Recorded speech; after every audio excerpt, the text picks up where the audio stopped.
এখানে পর্দা ছেড়ে দিতে বল, সবাই দেখে নে।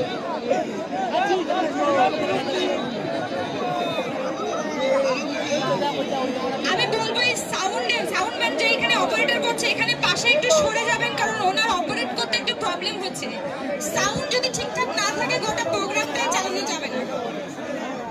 তো শফিকের যে নতুন ভিডিও এসেছে চিটিংবাজ হিজড়া, সবাই কি দেখেছো? যারা এখনো পর্যন্ত দেখোনি গ্রেট ফানি ওয়ার্ল্ডে গিয়ে চিটিংবাজ হিজড়া অবশ্যই দেখবে। কি দেখবে তো? দেখবে না?